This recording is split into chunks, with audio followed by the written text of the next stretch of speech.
Greetings, I'm Dev the developer. This lesson is about defining methods. We'll cover what a method looks like, how to pass data in, and how to call one method from another. By the end, you will have the core syntax you need to break any program into clean, reusable pieces.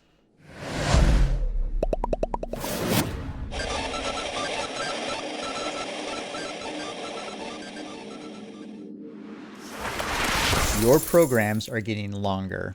A few lessons ago, everything fit into a handful of lines, but now you've got conditionals, loops, string parsing, and you can feel the code starting to sprawl. The problem isn't that the code is long. The problem is when the same logic shows up in multiple places. Let me give you a concrete example. Say you're writing a game and you need to print a score banner in 5 different spots.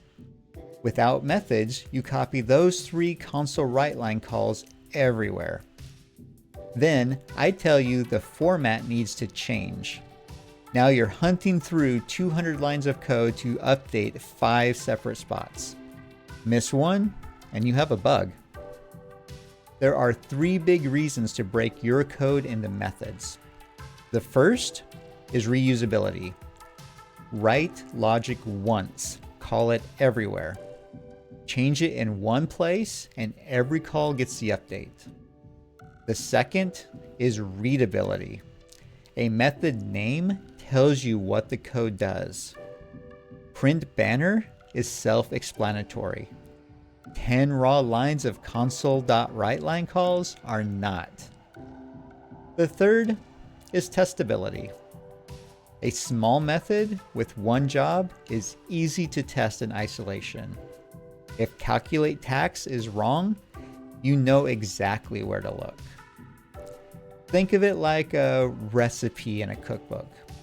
The recipe has a name, it lists the ingredients you need to supply, and the steps to follow. When you want cookies, you don't rewrite the recipe every time, you flip to that page. Methods work the same.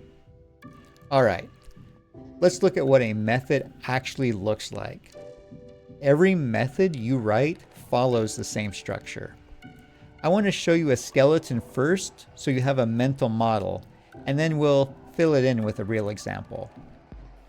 Let's go through each piece. The first word is static. That means this method belongs to the program itself. We're going to come back to what that actually means when we get to classes and objects later in the course. For now, just know that every method you write this week gets that keyword. After static comes the return type. That's what the method hands back when it finishes. If it doesn't hand back anything, you write void there. We'll come to that in a moment. Then the method name. In C#, method names use Pascal case. Every word starts with a capital letter, no spaces, no underscore. Print greeting, calculate tax, get user input. This is the official C# convention, and it's why you see it in every .NET library you will ever work with. After the name comes the parameters. Inside the parentheses, parameters are the inputs the method needs to do its job. You can have 0 parameters, in which case you just write empty parentheses, or you can have a list of as many as you need. Each one as a type followed by a name. And finally, the body between the curly braces. That is where your logic lives. Let's spend a minute on that return type. The simplest kind of method just does something and stops. It prints to a console, updates a value, plays a sound, and then it's done. It doesn't hand anything back to whoever called it. For those methods, the return type is void. Void literally means nothing. If someone asks, what does this method produce? The answer is nothing. you put void where that return type goes. Here's a complete working example. The method takes a name, prints a greeting, and that's it. When the program runs, it hits say hello with a name. That's the call. Execution jumps into the method body, runs the console write line with the name, and then comes back. Then hits the second call with a different name and does it all over again. Now, let's be precise about two words that get used interchangeably but actually mean different things: parameters and arguments. A parameter is a variable declared in the method signature. It's the placeholder. An argument is the actual value you pass when you call the method. So in the example, say hello string name, name is a parameter. In the method call, say hello John, the string John is the argument. Same idea, just which side of the call you're on. You can have multiple parameters. You separate them with commas and each one needs a type and a name. One thing to be careful about here: the types have to match.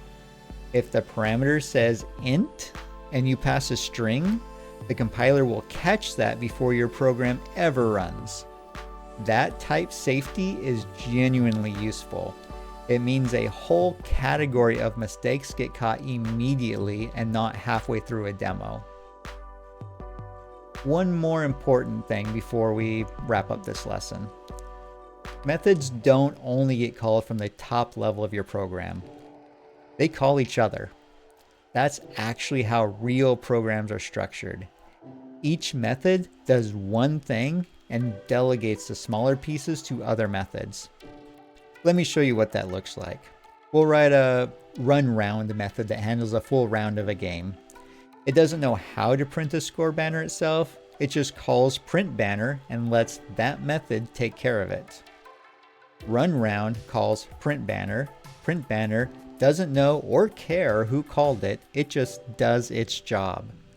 If you come back to this code 3 months from now, run round reads almost like plain English. Run a round for this player. That's all it says, and that is all you need to know at this level. Before we finish, I want to come back to static for a second because you're going to see it on every method you write this week, and it's worth having a working definition, even if it's incomplete.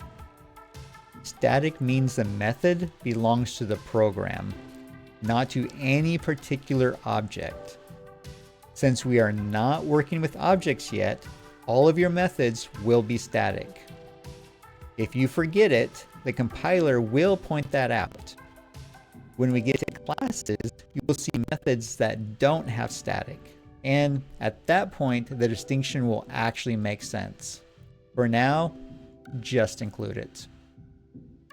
You can now define a method, name it, pass data into it, and call it from somewhere else in your program. That's enough to start breaking any program into smaller, readable pieces. Go write some code. Give them names and describe what they do and call them. Don't just watch it. Do it.